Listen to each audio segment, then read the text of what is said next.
Welcome to Virupakshi news channel. వార్తలు చదువుతున్నది విరూపాక్షి లతారెడ్డి. నేటి వార్తా విశేషాలు.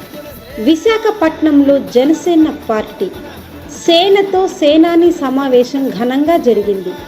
జనసేన అధ్యక్షుడు డిప్యూటీ సీఎం పవన్ కళ్యాణ్ నేతృత్వంలో 3 రోజుల పాటు ఈ సమావేశాలు జరిగాయి.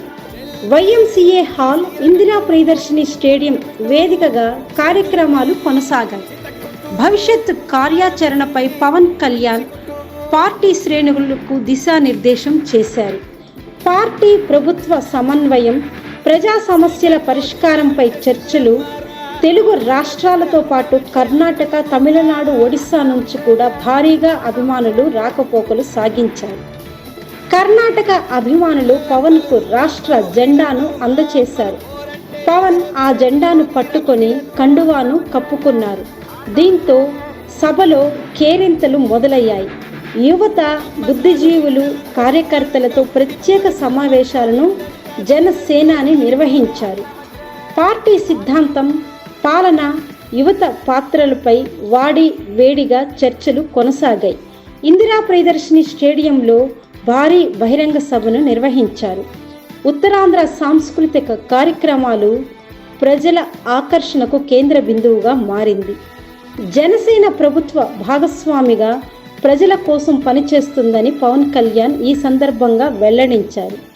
పార్లమెంట్, అసెంబ్లీ చర్చలపై పార్టీ నేతలకు మార్గనిర్దేశకం చేశారు. పార్టీ స్థాపన నుంచి ఉన్న కార్యకర్తలతో ప్రత్యేక సమావేశాన్ని జనసేనాని ఏర్పాటు చేశారు. పార్టీ విస్తరణ, ప్రజలతో అనుసంధానమే లక్ష్యమని ఈ సందర్భంగా తెలియచేశారు. నాదెండ్ల మనోహర్, ఎమ్మెల్యేలు, మంత్రులు కలిసి సభ ఏర్పాట్లను స్వయంగా పర్యవేక్షించారు.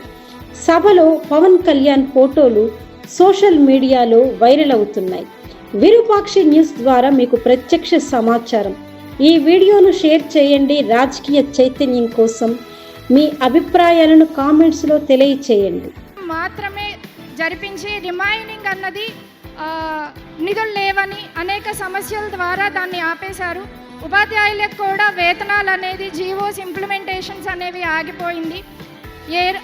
ఉత్తరాంధ్రకి నిల్చొని మీరు ఎలా అయితే ఉద్దానంకి సంబంధించిన ప్రాబ్లం సాల్వ్ చేశారో మేము కూడా దీని నుంచి ఎక్స్పెక్ట్ చేస్తున్నాం సార్.